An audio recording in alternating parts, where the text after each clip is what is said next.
What's up, everyone? This is Tony with JRNYcrypto. Today we do have some bad news in the crypto markets. We do have Trump calling Bitcoin a scam. We do have some bad news from China. We do have some great news though as well, and some important tweets I'm going to go over, as well as the markets. So before we get started, I do appreciate if you guys like the video, subscribe to the channel if you haven't already, and hit the bell to be notified when I make new crypto videos.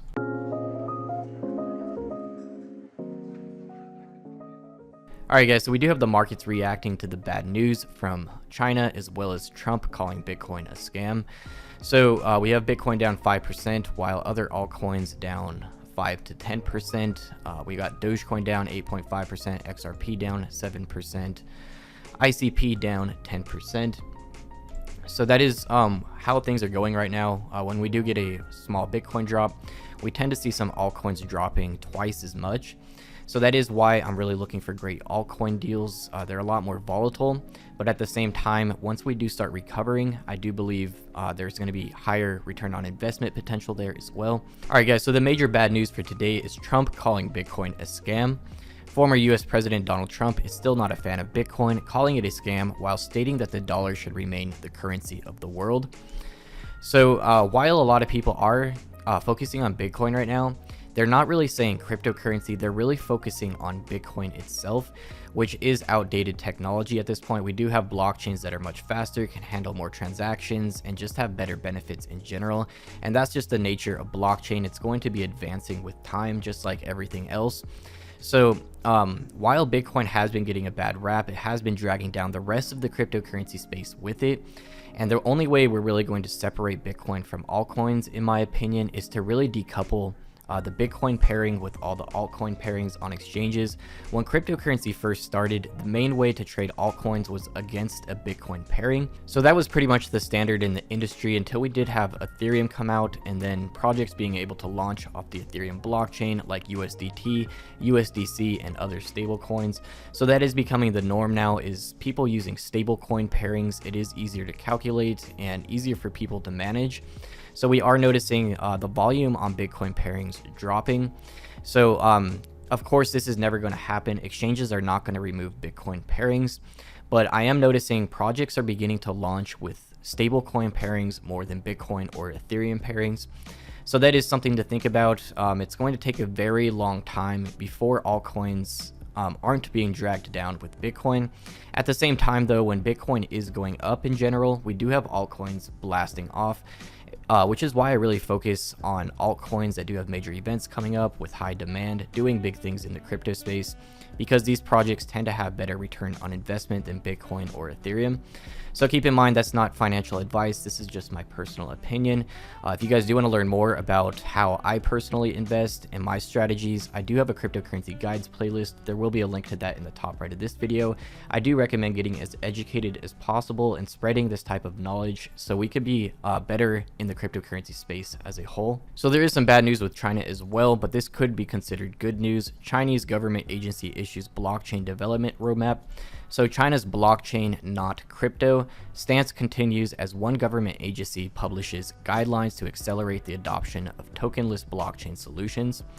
So while some countries and companies are adopting blockchain, they may not have a good stance on cryptocurrencies, but that could change in the future as they further develop blockchain and see the benefits here. So China is creating their own digital currency. So Bitcoin again is direct competition with the Chinese digital currency. So of course they're going to try to ban this, just like China bans everything else. Twitter, YouTube, Google, everything that's famous around the world on the internet is banned in China, and they do have copies that are basically the same site, but it is a Chinese version. So they are keeping their citizens using their platforms instead of sending that traffic and revenue out to other platforms. So the bad news with China today, Chinese social media giant Weibo reportedly bans crypto-related accounts. So we're starting to get censorship in China on crypto-related accounts, which is expected.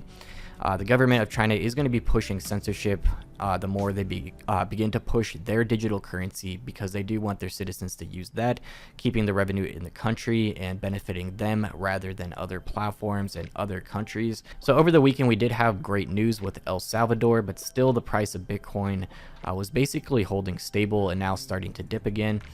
So everyone is basically expecting Bitcoin to be moving sideways for quite a while. And I do believe we are in that Wyckoff accumulation phase where we should be testing the low 30,000s again. And then I do believe over the next few weeks here, we will begin to recover, really depending on the news though and the general sentiment in the markets.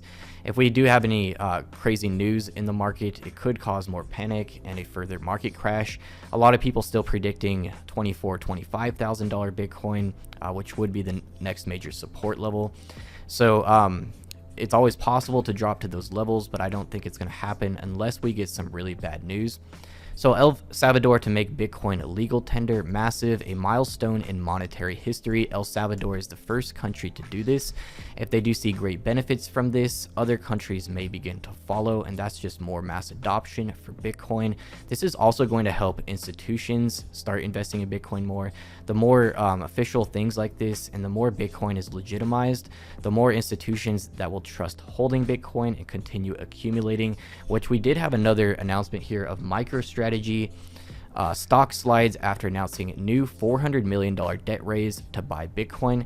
MicroStrategy once again buying up millions of dollars worth of Bitcoin. They've pretty much been buying every single dip.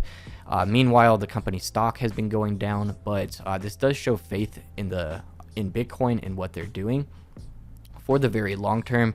And of course, they're going to continue holding here and continuing to accumulate. So imagine we had 10 companies like this accumulating on every dip, or 100 or 1,000. Imagine how scarce Bitcoin would become with all that Bitcoin being taken out of circulation on a regular basis.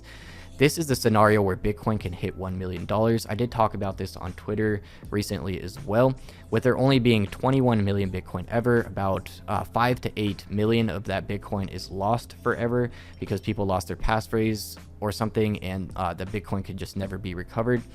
So that's out of circulation. So considering that if 50 million people wanted to own one Bitcoin and we're all trying to do so at the same time, this is the scenario where you would get Bitcoin going to $1 billion. Of course, I don't think that's going to happen anytime soon. I do believe the next bull cycle after the next Bitcoin halving a few years out is very possible. We do see $1 million Bitcoin at some point in that range. So anything can happen. That's just my personal opinion.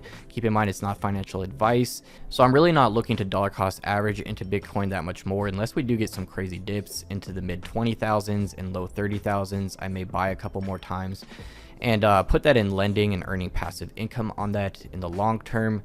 But in the short term, I'm really focused on altcoins where I do see much higher profit potential and return on investment. So Bitcoin, people are accumulating it like gold. Institutions are going to continue getting in. Institutions are going to continue dollar cost averaging like we're seeing with MicroStrategy. So we do have more news from El Salvador today. Bitcoin users will get help relocating and working in El Salvador, says their president. He wants to help entrepreneurs embrace El Salvador as a base with Bitcoin free from capital gains tax. That is massive, and that's definitely going to get a lot of entrepreneurs relocating to El Salvador, and that's definitely going to help the country grow in general. So I think this is a massive, bold move El Salvador is making, being the first through the door with this. I do think they'll be very successful with this in the long term, but in the short term, anything can really happen, especially if we enter a bear market in the next year. Things could not look so great with this. But we're pretty much guaranteed a bull market every 4 years with the Bitcoin halving, Bitcoin becoming more scarce with more institutions accumulating. And like I stated before, 21 million Bitcoin that can ever exist and millions are lost forever. So it is pretty crazy. This news with El Salvador really didn't move the markets much.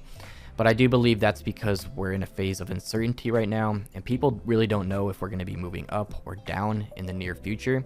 Anything is really possible, really depending on major events. If we do get an announcement with regulations or tax laws in the US that is bad, that could definitely cause some temporary panic, and I think people are more on their toes now. So I do think this announcement with El Salvador was a bigger announcement than Tesla acquiring Bitcoin, yet it didn't move the markets at all compared to Tesla. But I do think this will have a much bigger effect in the long term, especially if El Salvador is successful with this. It's going to open the door for other countries to do the same and adopt Bitcoin and cryptocurrencies. And this is a major step towards mass adoption. I think people are really underrating this right now. So I do believe once the markets are on a steady rise for a couple of weeks, that's really going to give people the confidence they need in the markets to re-enter the markets and start dollar cost averaging again. So before we end the video, I'd love to get your opinion on which cryptocurrency you would trust holding long term if you could only pick one. I did post a poll on my Twitter account if you guys want to head over and place your vote. Currently with 35,000 votes, ADA is in the lead, but we'll see how things go throughout the next couple days. So before I end the video, a quick heads up. If you guys are interested in NFTs, I would recommend checking out the Bored Ape Yacht Club.